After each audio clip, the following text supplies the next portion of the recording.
it's nice to see you all. And I'm here with Sept in the Food Connection kitchen. And we are going to be working on some gorgeous recipes today. So I'm really happy that you're able to join us. We may have a few more joining us at some time. So just excuse us if we kind of stop and start a little bit. Okay. We are recording this, so you'll be able to catch anything that you miss while attending live, and we will send the video and the recipes out to everyone who has registered. So you will be getting those maybe today, but probably more realistically tomorrow. So feel free to put any questions in the chat. Or since there's so few of you, if you just want to put your microphone on for a question, that would be great. Just keep in mind that since we're recording, keep the microphone off unless you have a question. Yeah?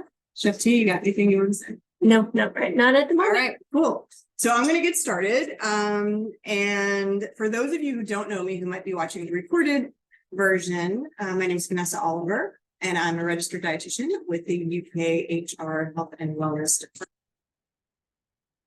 Series of our CSA vegetable demos for 2023. It's hard to believe. But if you are interested in learning about any of the other recipes or techniques that was demonstrated for this year or for other years, I'll include the CSA video, the YouTube playlist, in the email that you all will get out for your resource email, and then you'll be able to catch up on a lot of other things that we've done as well. All right, so I'm going to get started first with a warm butternut and chickpea salad with tahini dressing. Butternut and delicata squash are the squashes that I will be working with today. And really, I like using these because they are super duper versatile. They are similar-ish in flavor in the way that all kind of winter squashes are similar in flavor, but they have slightly different densities. And with one of the squashes, you don't have to peel it. So that's super cool. But first, I'll be working with the one that you should really do peel. The peel won't hurt you if you eat it, but it sometimes can be just like not quite as pleasant. And so that's why we generally tend to peel it. So I've got this beautiful butternut squash here. This is from Elmwood Stock Farm in Scott County. And a lot of times people will ask how to prep the squash. Because it seems kind of intimidating, right? I'm sure Tanya probably gets the same questions. And so I just wanted to do it on camera to show you that it doesn't really have to be that intimidating. This is a nice size squash. It's probably a couple of pounds. And so if you do see a recipe that calls for 2 to 2.5 pound butternut squash, as this recipe does, then, this is for scale. Okay. So I'm just going to go on and use a peeler. You can use one like this or a Y peeler, whichever one you do have at home. I find that the ones with the rubber handles tend to be a little bit easier to use. So if you are still rocking the metal vegetable peeler like my parents are, I highly recommend updating and at least getting one that has a rubber handle, because it will just make your life a whole lot easier. All right. So butternut squash has a lot of nutrition behind it.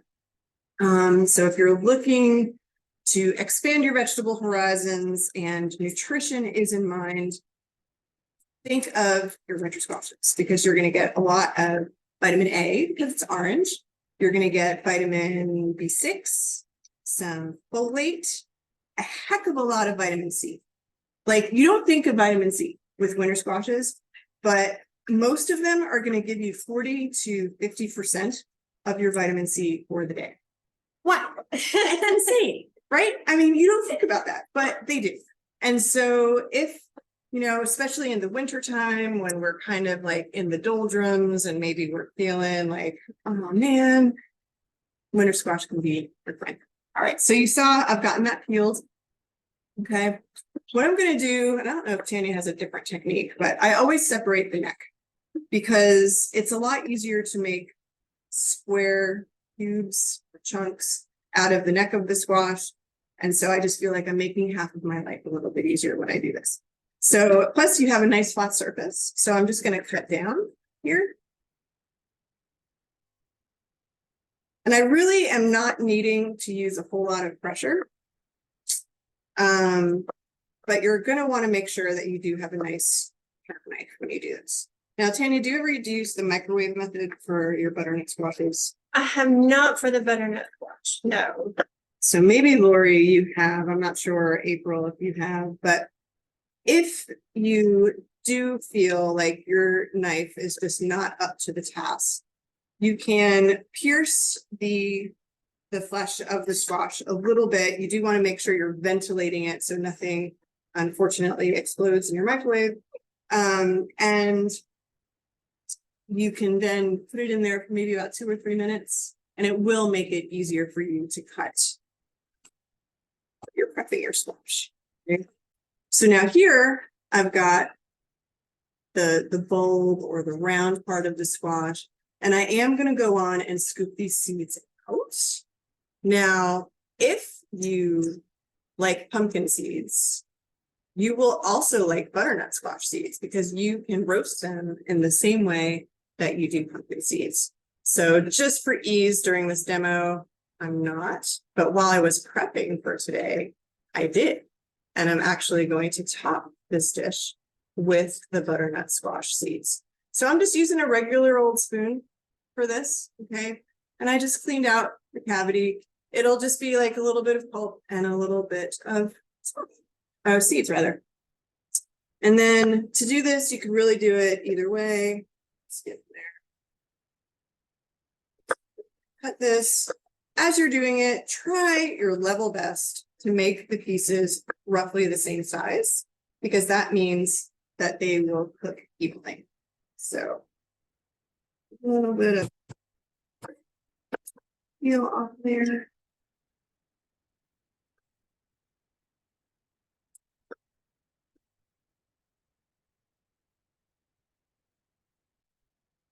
Put these into a bowl and toss it with a little bit of olive oil and salt and pepper, and then put them on a baking sheet. I've got it lined with parchment. I kind of prefer parchment. I don't know, you can use aluminum foil as well. That's just something that I have in the kitchen. You can get those parchment sheets that are already pre-cut, which makes life super easy.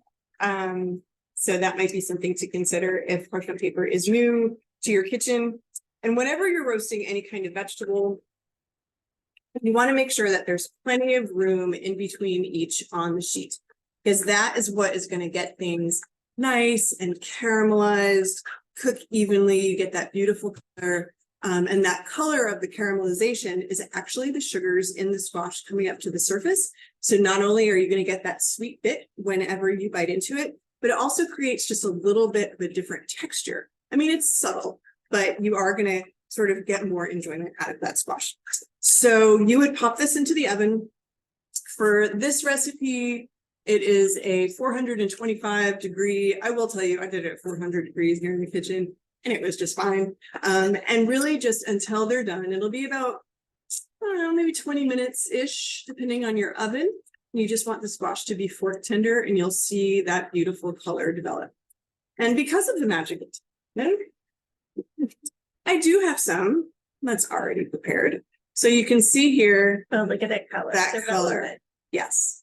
And for this particular recipe, not only did I toss it with olive oil and salt and pepper, which honestly, if you just want to do that as a meal prep technique and have it ready to go in your refrigerator for the week as you go on, and I mean, that's such a great thing to have in the fridge, right? But for this particular recipe, I tossed it with a little bit of ground allspice, a little bit of chopped fresh garlic. All right. So that's what we've got going on here. And again, you will be getting the recipes as you are after the demo. And I'm really just going to go on, put a little bit of that in a bowl. I am adding some chickpeas. These are just canned chickpeas. Of course, if you are feeling super ambitious, please go on and cook your own chickpeas.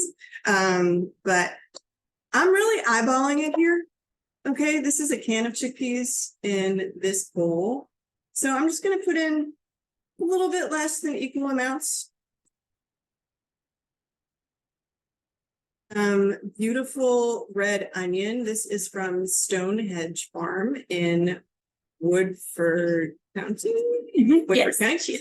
And so this is just a very thinly shaved onion. You can also chop it if that's easier for you. If you don't like raw onion, you could also leave it out, or you use a green onion. It might be a little bit milder for your tastes. And then I've got some again, I know cilantro is divisive. You don't like it, don't put it in. Or you could put in some parsley, or you could put in a different herb. I bet tarragon would be really nice in this. Sage. Oh yeah, some sage would be beautiful. There are so many different directions that you can go with herbs and squash. Even basil. So at this time of year when basil is still around and the squashes are just coming in, I love basil and winter squash together, and it's like a little bit different maybe than you would expect. So I'm just gonna let these flavors marry just for a little bit, set them off camera, and I'm gonna go on and make our dressing. So this is a tahini dressing. If you're not familiar with tahini, it's a sesame seed product. So sometimes people, if they don't like to eat peanuts for various reasons, they can eat tahini. But if you think about tahini, it's kind of like what tahini is to sesame seeds as peanut butter is to peanuts. So it's a ground product from those nuts or seeds. And you can find it at lots of different grocery stores. They do have it at Kroger. This is from Trader Joe because that's just where I go more frequently. One thing you're going to want to do is make sure you stir it up once you open it, because it, like natural peanut butter, or the hippie peanut butter, like I call it, the oil will often separate and rise to the top. So you do want to go on and stir it up. So I'm adding a little bit of tahini. I've got some lemon juice here. This is fresh lemon juice. Honestly, I'm gonna say, take the time to squeeze your lemons. It makes such a big difference. It does. I don't want to be like all bougie, but I'm gonna be for the lemon juice here. Same thing with the garlic. Take your time to chop up some fresh garlic. The stuff in the jar is just the same. It tastes like chemicals. to me. Yeah. Both of them taste If like Karen chemicals. ever watches this video, sorry, Karen. You know, I know we've had this conversation. I just got to go for the fresh lemon and fresh garlic here. Okay. So you'll notice that I put the garlic in the lemon juice. That kind of tames the raw garlic just a little bit. Okay. Because you are using raw garlic in this dressing. Now, I do not have a problem with raw garlic. I love it. I'm Italian. What can I say? But if you feel like the raw garlic is a little bit scary, then this lemon juice will be sort of tame it for you. Okay. So now I'm going to go on and add this into my tahini. Now you are going to see that it starts to look wicked scary. Things are separating. Like Vanessa, you are leading us down a dark path here. She's going to add some olive oil. It's going to look worse. It's totally fine. Okay. Because this is just what, see now it's like seizing up. Oh my God, what's going on here? This is the nature of tahini. Yep. So what you do, the secret trick, is adding water. You add water, you stir it in, and then all of a sudden you get like this magically really nice creamy dressing without creams. You get the healthy fats from the tahini. You get maybe a slightly different flavor than you're used to, which is always fun to try. And boom, you got dressing. It's alchemy. It is. I am a wizard. I do need some salt. So I'm going to put a little pinch of salt here. I'm also going to season the veggies because I did not do that. All right. And this dressing will stay good in the fridge for like a couple weeks. Now, if you choose not to put the garlic in, it'll stay in there pretty good longer, actually. But with garlic and olive oil together in the refrigerator from a food safety perspective, you do want to be kind of careful. I think probably the USDA would tell me 6 to 7 days. So as a professional registered dietitian, I will tell you 6 to 7 days is the limit. However, a couple weeks is okay. So, all right. So now I've got my veggies here. I've got my dressing. And after this part, it's kind of up to you. You can toss everything together. Or if you want your dressing on the side, you can just sort of drizzle it on top. So I'm going to ask you guys, what do you want to see? So you put it in the chat. You want to see it all tossed together, or do you want to see the dressing on the top? See if anyone has strong opinions.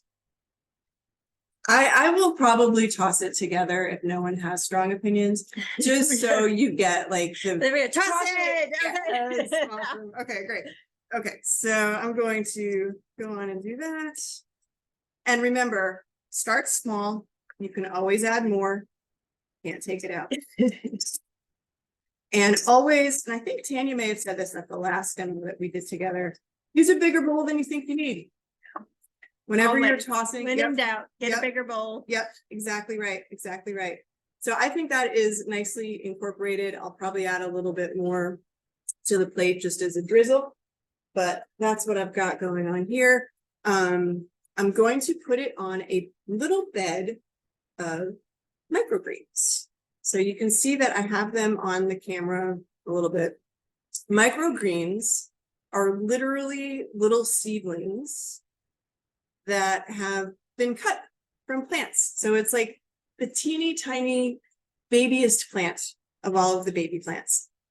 But they're not teeny tiny in nutrition. They are packed with nutrition, like more so than their grown-up relatives. Okay. So if you are looking for greens that you don't want to cook, but you still want the nutrition, microgreens are it. You can usually find them at the farmers markets, either in like a regular or spicy version. There is one vendor at the market who only does microgreens and salad greens, and he has like different sort of varieties of microgreens. He's got one for like taco salad, for example, which is super cool. This one's a spicy one from Salad Days Farm.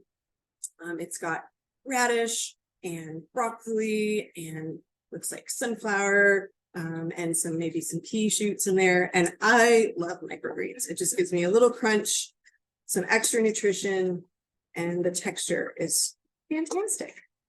So I'm going to go on and do that.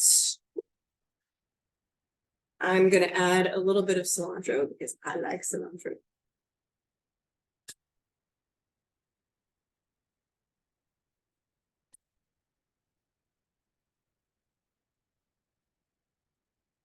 Squash, right? I don't know how you all like to do your pumpkin seeds. I tend to simmer mine in salted water first and then just pop them in the oven after. And I know some people will just pop them in the oven completely. I don't know, that's how my dad did it. That's how I do it. But this is my super yummy, great for meal prep, easy salad. And you could put in vegetables if you want. You could do this on a bed of greens. There are a lot of opportunities here for changing it up. Okay. And then I've got one more quick recipe. And believe it or not, this is a dessert. Okay, with the squash. So I am using a delicata squash for this one. Delicata squash is the one where you do not have to peel it. It's awesome. So you can, some of them will be like kind of greener like this one. Some of them will be like, they're always going to be oblong. They're always going to be stripy.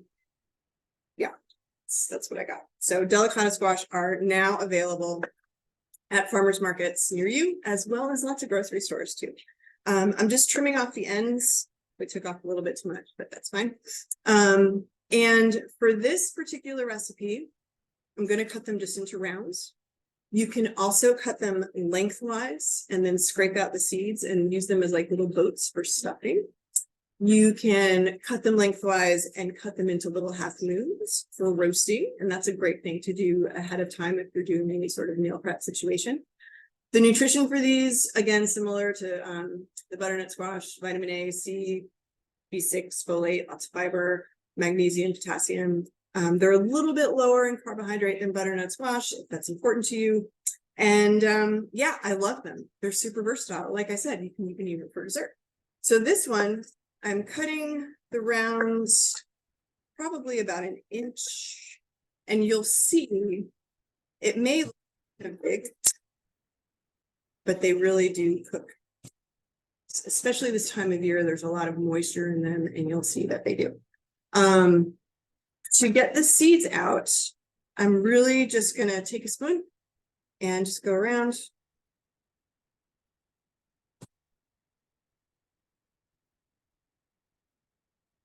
Grapey.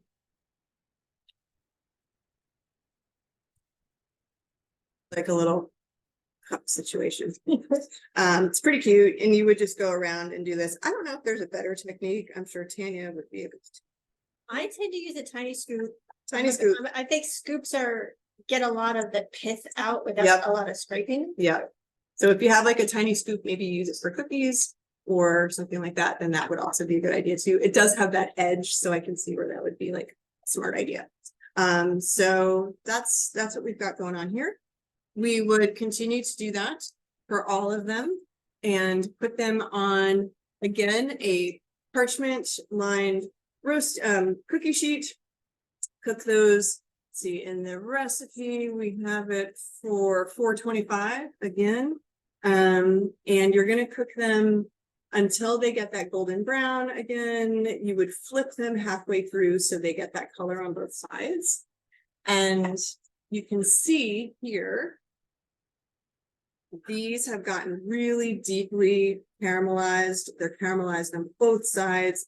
All of the sugar is right there. I ate one of these before the demo, and holy cow, they are so sweet. It's amazing. It's amazing. And look how small. And look how much they shrunk, right? Yeah, thanks. So check out that business. I mean, they really, so that's why you do want to cut them on that thicker side. Okay. So what this recipe calls for is a walnut crumble. It's a delicata squash with walnut crumble. And what I've done is toasted up some walnuts on the stovetop. And we were just talking about this before the demo today, because if you put them in the oven, you're probably going to forget about them. I get distracted and I will often forget about them. And if you smell them, it's too late. So when you are toasting nuts, do it on lower heat, stay there and watch them, toss them around, and make sure that they are getting evenly toasted. And then when they are done, take them off actually a little bit before they're done, because they will continue to cook just a little bit, and certainly get them out of the saute pan that you were cooking them in, because that pan holds heat. It'll continue to cook the nuts maybe a little bit too much. So here I've just got some walnuts, and then I chopped them up when I was done. I'm adding a little bit of brown sugar. It's a humid day. It is humid in this kitchen, if you can see. Adding a little bit of brown sugar, just gonna sort of make sure that that is generally well combined. I've got some ground cinnamon. You can do that to taste, certainly. I'm gonna add a little bit of salt for balance, and then a little bit of what was melted butter. Still kind of melted. And by making this walnut topping, you're actually even adding a little bit more nutrition in there. Walnuts are a great plant-based source of omega-3s. And then of course you've got a lot of fiber in there as well. And maybe a tiny bit of protein. A little bit. All right. So I've got some topping that I already had made here. I'm going to go on and get some. I'm using today skyr, which is like yogurt. It's just a different culture. It's what I picked up at the grocery store. You could use Greek yogurt. You could use creme fraiche. If anyone was here at the last demo in July. Sour cream. You could honestly use lots of different things here. Mascarpone. Mascarpone is like an Italian cream cheese. And all I'm doing here is putting a little bit in the middle of each ring. You could see that this would even be a fun breakfast or For brunch. Oh, yeah. Yep. We love our brunch around here. Yep. So you could, this is one squash. And this is 5-ounce container of yogurt. So that's how that worked out today. And I'm going to get my walnut topping and put a little bit top here, maybe a little too much, but you know what? Freeze. Plate this much more nicely than I would. Never too much crumble. Never. Nope. And again, you get the texture, you get the sweetness from the squash as well as from the brown sugar. It's going to be balanced from that salt as well. I mean, this would just be fun to eat, and it would be fun to eat for kids even too. So you can see here, maybe a little bit unexpected, but got that really fun dessert made from vegetables. All right, I am gonna switch out, so Tanya has time to do her items. She's going to show you some excellent stuff. Give us a minute while we transfer the space over. And if anyone has questions, you can go on and let us know.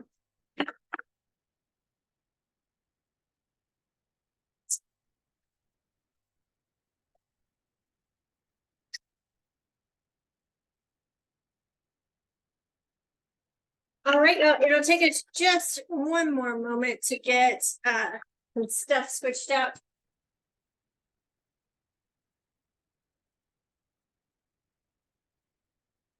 I've got a couple more wonderful recipes to show you with fall squash. It's one of my favorite times of the year, and I know some people get really excited about the height of the growing season when the tomatoes and the corn and the peppers and everything come in, but my favorite time is when the fall squash start appearing because they're so versatile. The texture is phenomenal. There's so much you can do with them, and I'm hoping to show you quite a few things today. Delicatas are one of my favorites, but since Vanessa already showed you that, I'm going to show you, well, a substitute for one of my other favorites because it's not here yet. I love kabocha squash. It's an Asian variety used in Japan and Korea a lot of the time. It's really dense, dry, and even kind of spicy. In fact, you don't have to do a lot to kabocha squash except roast it. It's delicious. It's a really kind of dry texture. Well, this is not a kabocha squash. I'm going to show you the whole thing first. I'm going to show you how to break it down since it's a little bit different shape. This is a black futsu squash. So it's also an Asian variety. It's got this bumpy little skin, and they're all about this size and this wonderful sort of dusty orange color with all the little ridges in it. And all we did now, this is a braising recipe. You could take the time to peel this and then cut it up into pieces and braise it for a long time. But I'm going to tell you, and that's what a lot of the recipes, especially if you have one from a Japanese cookbook, it's going to say. But what I'm telling you is take the shortcut and go ahead and just roast your squash off. So what I tend to do with these little round squashes is I just pop the stem off. Usually they'll come out with a little bit of force. And then I put my knife in the middle and I'm kind of shoving the tip down, and then I bring the blade down like a lever.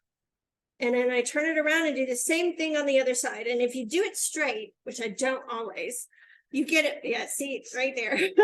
But that's okay because we're going to chop this up.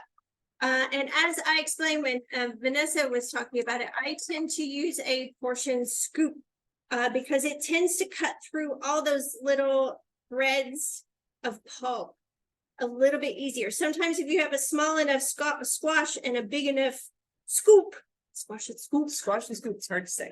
You can get everything with one, not if it hangs on. One go. There we go. Cheat a little bit with my hands. So basically, I just take that.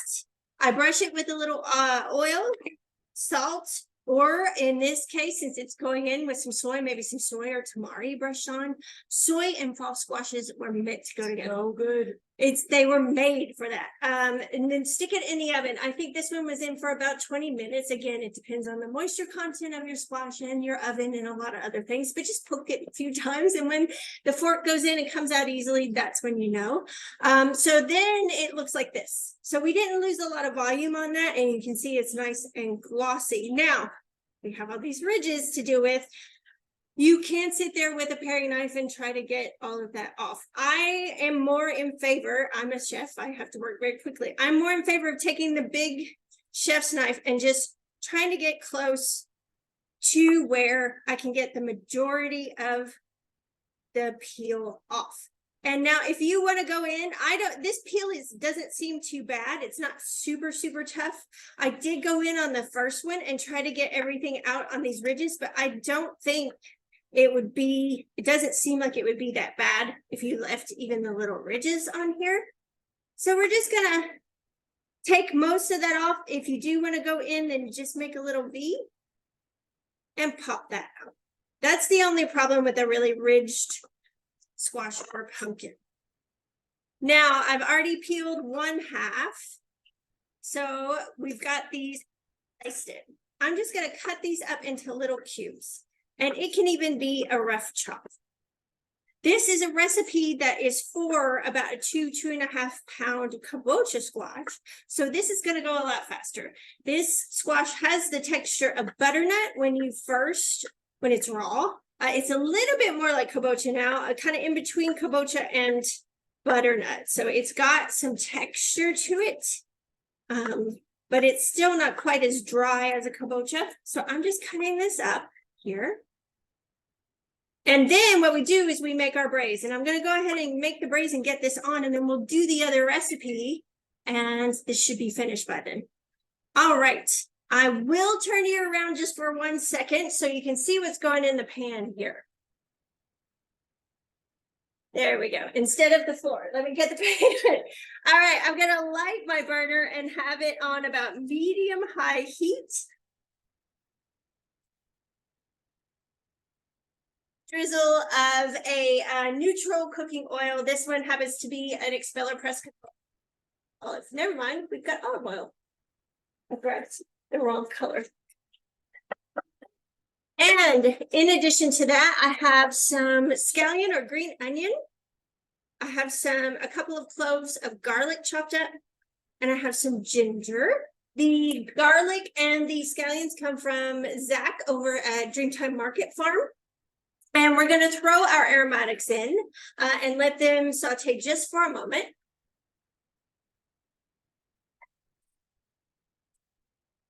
I did mess up in my prep just a little bit. I have the whites and the greens, but we're going to top it, garnish the dish with a little bit of green onion as well. But it should really just be the whites. I'm going to throw in the garlic, this wonderful smelling ginger.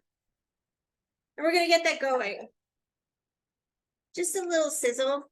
It won't take, this is a small amount, so it won't take very long for this to turn translucent, to start smelling wonderful. It'll really be like 30 seconds. 30 seconds or so. And then we're going to add all our liquids. So I've got about 1/3 of a cup of soy. You could use tamari as well. I've got 1/4 cup of water, 1/4 cup of mirin or Japanese rice seasoned wine, and then a little bit of just rice wine vinegar, about 1 tablespoon or so, and a couple tablespoons of sesame oil, and then 1/4 cup of that dark brown sugar like Vanessa used in her walnut crumble. And I'm just going to start adding those, being very careful. It will bubble up. And then using those liquids, that way if anything has started to brown or stick to the bottom, we can scrape that up. That'll be wonderful in here. Our mirin. Mirin is slightly sweet. It's the vinegar you put on sushi rice when you're making sushi. And it's a little different from rice wine. Rice wine doesn't have that sweetener. Oh, let me do the rice wine next. And then I'll do the sugar. Let's see how mine goes up. Oh, if it's gonna. humid day Oh, here in Very Kentucky. humid. We just prepped all this and that's sticking. All right, so we're gonna stir that brown sugar in so that it sweetens or dissolves and sweetens, and then we'll add that little bit of sesame oil. That's the toasted sesame oil. So yeah, this is a wonderful liquid for a lot of things. But now we're gonna go in with our squash.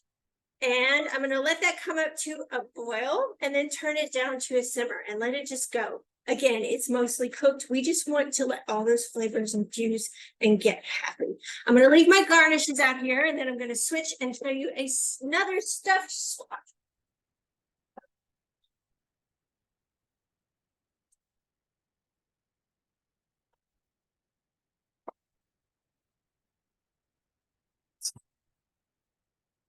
Actually, I may leave my camera over there for now because I'm just gonna saute up a bunch of stuff first.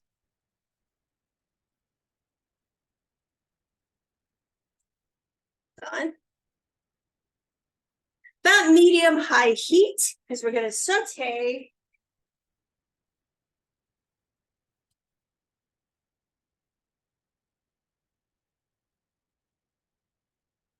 It goes with that. All right, so here in my bowl, I'll try to show you this way. We've just got a little bit of amaranth and quinoa that I cooked ahead of time. And we're gonna make a lovely fall veggie mix to add into there and then stuff into squashes. Can you tell folks about amaranth? Maybe. Yes. Amaranth is an ancient grain. Some people, if you've seen the plant that people grow in their backyards with the lovely red feathery It's beautiful. bloom, I guess. Yeah. It's like a cross between a grass and a flower. Yeah, it's a cross between a grass and a flower. The grain is actually tiny. You cook it a lot like quinoa. You can also skip that step. It just gives it a little bit deeper, nuttier flavor if you toast it ahead of time. And they will actually pop. I like popcorn if you do that, which is kind of cute. This minuscule microscopic little popcorn. You can, I'm going to go ahead and start. Can you tell about like any nutritional difference? Yeah. I know quinoa is great because it's got some protein to it as a grain, but amaranth, is that about the same thing? Amaranth has a little bit less protein than quinoa. A lot of people who can't tolerate gluten will choose amaranth just as a fun starch to include.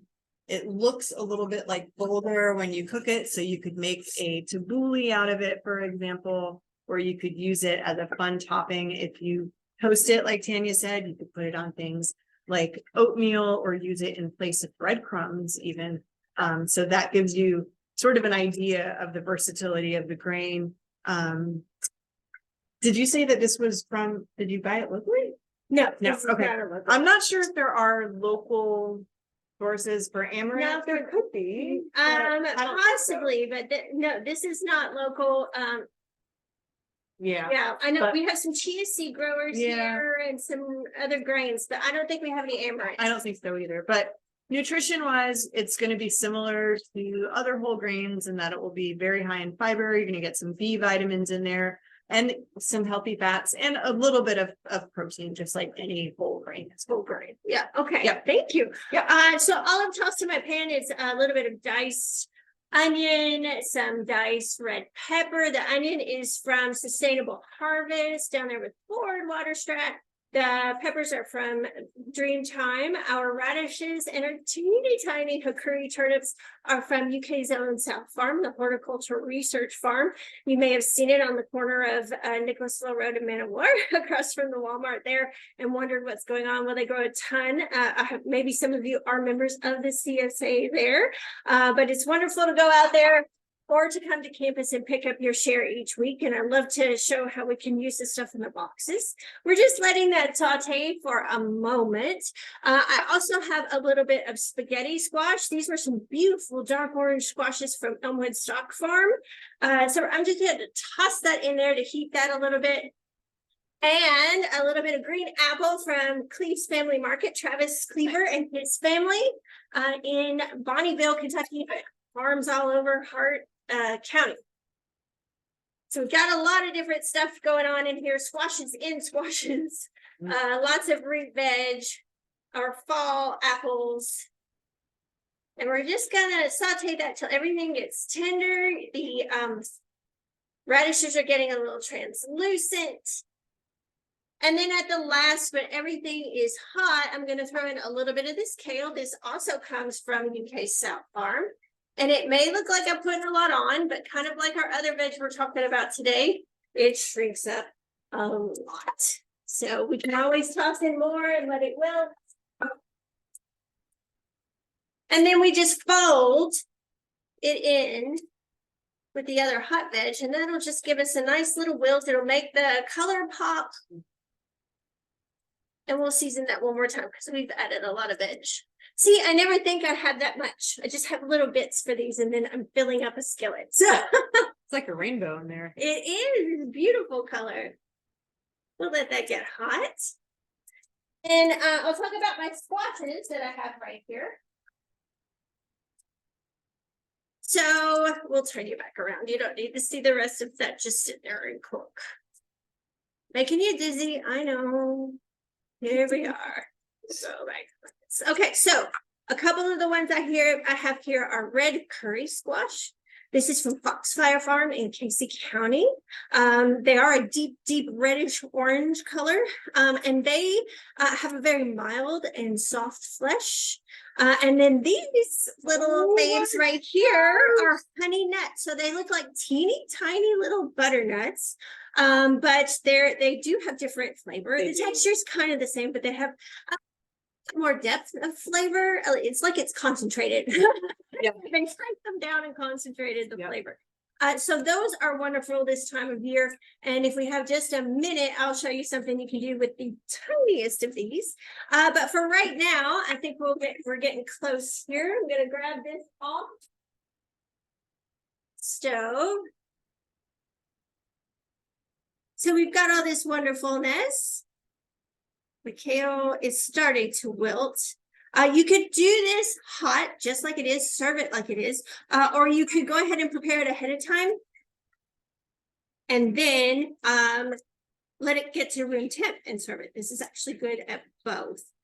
But actually, I think even though I sort of overstuffed the skillet, it's going to be a good amount for my quinoa here. I didn't listen to my own advice. I didn't use a big enough bowl. So we're just going to toss all that together. Now, if you wanted to, you could use a little vinaigrette on this. I just want to go in squash. Get all that color. And you could use any grain that you wanted. You could also make more of a tradition. Actually, Yeah. It's getting lost in there. All right, so you could use any kind of grain or breading or stuffing. And we are just gonna, this is always the part, right? We're just gonna stuff this. And you could pop these back in the oven just for a moment and let everything get good and warm if everything is not hot already. Okay, so there's that. And I'll show you with the little butternut, you have that teeny tiny bowl. So we're gonna kind of stuff that in. I kind of like the fact that it's slightly off center and that you can also either just leave the bowl or you could stuff the whole thing. I have another kind, I do have a little bit of a traditional stuffing here. Your cornbread type stuffing. It's got some celery, onion, kale, mushrooms. Let's see, I used the red onion and just a little bit of veggie stock and some for salt and pepper. Maybe a little Aleppo pepper down in there. This is Rona Roberts recipe for plain spoken buttermilk cornbread in her cookbook. You could also add some protein to this if you wanted. I could see like sausage in there. And or some like ground turkey. Yep. Rona is a local food denizen and cookbook author. And she was known for creating social suppers around cornbread, maybe what, 10 years ago? Oh, yeah, and did it for years and Years and years. had the community just come into her home. So for this one, I'll use this little bitty scoop here. You could add a little cheese to top this or add some cheese in and then throw it in the oven and bake it again. It's really fun to, if you take a turban squash and just take the top off and scrape it out and put your stuffing in that, make sure it's got plenty of stock in it. And then some cheese. And then when you're done baking it and it's all melty, put the little lid on top. Yep. And then open that up at Centerpiece. Thanksgiving. Whenever That you would be bake those wonderful. squashes whole though, make sure you use a pan with sides. Just let go of a lot of liquid. Yes. Yeah. Yeah. Or you Could can do that. even, steam them a little bit. Yeah. ahead of time. So to plate all of this, and I think my stew is done as well.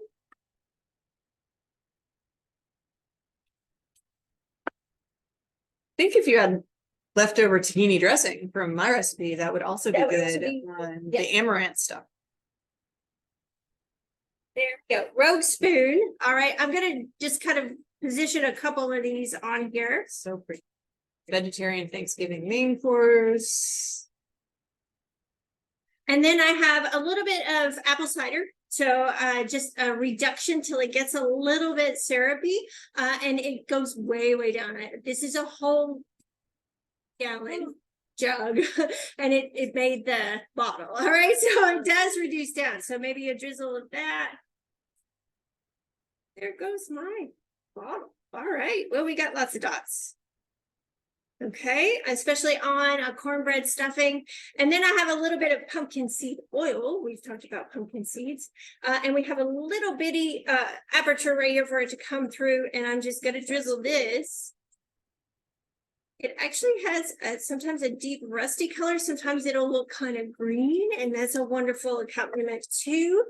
And at some point I had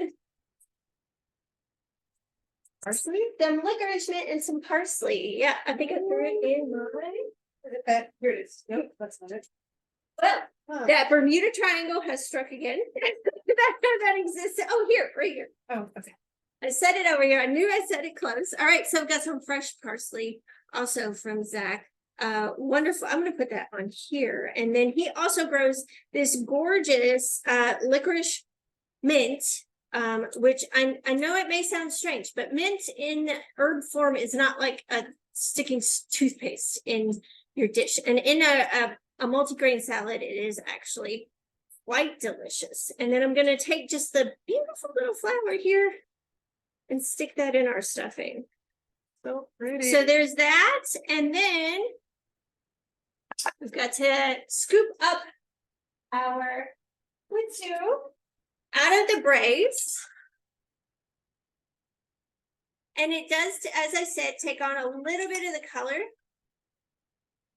Oh, it smells so good.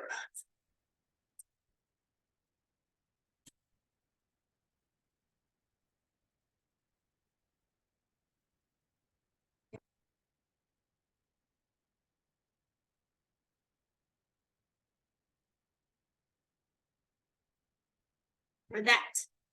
Absolutely delicious. And then for one final little cute thing, just because it's adorable. These little teeny tinies. Oh my gosh. And these are, I didn't do anything to these. These are the size of these little honey nuts. Capriole goat cheese. Our friends over in Indiana, but still very close by to Kentucky, produce a lot of different kinds of wonderful goat cheeses. And this just has a little bit of parsley and lemon zest in it. So we're going to pipe that in there. Gosh. And then I've got a sun-dried tomato gastrique. The tomatoes come from our friends at Henkel's Herbs and Heirlooms. That's Mark and Velvet. They're always at the markets and they have a gorgeous selection of tomatoes and lots of peppers, especially if you like sweet bells and chilies. They have both. A gastrique is a traditional French combination of caramelized sugar or honey and vinegar. So this is very sweet and tangy. And then it has the depth of the dried tomatoes, which we just did here in this kitchen. And that would be a wonderful app, heavy hors d'oeuvre, something to snack on before a Thanksgiving meal that you could do with your squash. Pepper jelly would be, if you don't have the gastrique. Pepper jelly Mhm. would be just as You good. could warm it up a little bit. Yeah, so it's a little softer. Yeah, but anything kind of tangy to go against that sweetness and the sort of richness of the cheese. Love it. Anyone has any questions, feel free to put your mic on, or put them in the chat. Let's see, so we really had 1, 2, 3, 4, 5, Different 6 recipes today. Dang. That's a lot in an hour. And not even an hour. Yeah, so thank you so much for joining us today. Again, you will get a recipe packet along with a resource guide of where we got our veggies from. And the recording of this demo emailed to your inboxes tomorrow-ish. So we really enjoyed your participation. I'm so pleased that you're able to join. I see a comment from Lori, so I'm just gonna pop over and read it because I can't see anything. Let's see. Oh, thanks, Lori, so much. Yep, this is just, it's again, sometimes the winter squash can be, hi Lori, can be a little bit intimidating, I think, for some people. And so we just wanted to show you not only its versatility, but how easy it can be to prepare quickly and easily. So thank you, Sept. Thank you, Vanessa. These are always so fun.